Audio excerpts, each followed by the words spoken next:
The exemplar approach. हमने कहा था शुरू में कि कॉन्सेप्ट्स और कैटेगरीज को स्टोर करना सिमेंटिक नॉलेज में, इसकी तरफ 4 अप्रोचेस हैं और वो अपनी अपनी जगह पे कोई ना कोई एस्पेक्ट हमारी सिमेंटिक मेमोरी की स्टोरेज का एक्सप्लेन करती हैं कि हम नॉलेज को किस तरह से ऑर्गेनाइज करते हैं। तो एग्जाम्पलर अप्रोच जो है उसकी आर्ग्यूमेंट ये है कि हम पहले स्पेसिफिक एग्जाम्पल्स लर्न करते हैं किसी कॉन्सेप्ट की और उसके बाद हम हर नए स्टिमुलस को देखकर फैसला करते हैं कि ये कितना करीब है उस मिसाल के जो उस ख़ास कॉन्सेप्ट की मिसालें हमारे पास हैं। तो ये जो तमाम मिसालें ये हमारी मेमोरी में स्टोर होती हैं और इस स्टोर हुई हुई मिसालों को एग्जाम्पलर कहते हैं।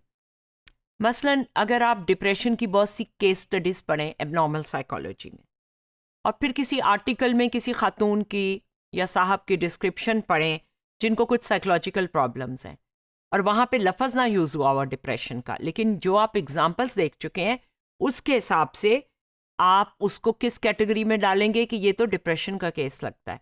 एंग्जाइटी के केस में नहीं डालेंगे क्योंकि जो एंग्जाइटी की एग्जाम्पल्स आपने देखी हुई हैं वो इस नई एग्जाम्पल से मुख्तलिफ हैं। तो वो कहते हैं कि हम एग्जाम्पल्स के ज़रिए स्टोर करते हैं।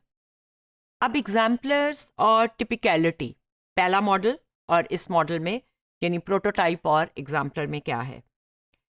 इस डेमोन्स्ट्रेशन में फर्स्ट पार्ट में एक नंबर्स लिख लें किसी कागज़ पे 1 से लेके 7 तक एक कॉलम में, फिर हर नंबर के आगे इस कैटेगरी की जो भी मिसाल बहुत आपके जहन में आए उस फौरन लिख लें। ये कैटेगरीज हैं amphibian, bird, fish, insect, mammal, micro organism and reptile. जब आप ये एग्जाम्पल्स लिख लेंगे तो पार्ट बी पे हम जाते हैं इस एक्सपेरिमेंट डेमोन्स्ट्रेशन के। अब हर आइटम जो आपने लिखा है, रेप्टाइल के आगे आपने लिजर्ट लिखा है या क्रोकोडाइल लिखा है, एम्फीबियन के आगे आपने क्या लिखा है, बर्ड के आगे आपने तोता लिखा है, चिड़िया लिखी है, समथिंग एल्स। हर आइटम को देखें और फिर बताएं कि ये कितना टिपिकल है एनिमल कैटेगरी के लिए। अगर बिल्कुल टिपिकल नहीं है तो 1 और अगर वेरी टिपिकल है तो 10। मसलन अगर आपने 12 कुंडा लिखा था लिस्ट पे तो 1 से 10 तक बताएं कि वो कितने हद तक एनिमल, टिपिकल एनिमल को रिप्रेजेंट करता है। फाइनल पार्ट में जितनी 7 कैटेगरीज हैं पार्ट ए में, उनको इस तरह रेट करें कि वो कैटेगरी सुपर ऑर्डिनेट जो कैटेगरी है एनिमल उसके लिए कितनी टिपिकल है। वही रेटिंग स्केल जो हमने पार्ट बी में किया था। हेट और बार्सेलो ने इस तरह ये एक्सपेरिमेंट किया था। वो ये जानना चाहते थे कि हम कोई ऐसी इक्वेशन बना सकते हैं that would accurately predict for the category animal the typicality of the rating of the 7 categories जो हमने लिखी थी, amphibian, bird, fish and so on.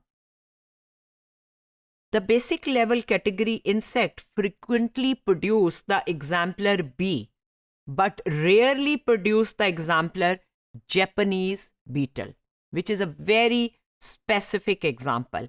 जबकि bee जो है वो एक basic level की है। उन्होंने ये भी देखा कि टिपिकलिटी रेटिंग्स क्या है, वो जो 1 to हमने की थी और जो कि टास्क बी में थी, और उसकी फ्रीक्वेंसी क्या है, कितनी दफ़ा लोग जो हैं वो बी को इंसेक्ट में डालते हैं या किसी और चीज़ को रेप्टाइल कैटेगरी में डालते हैं।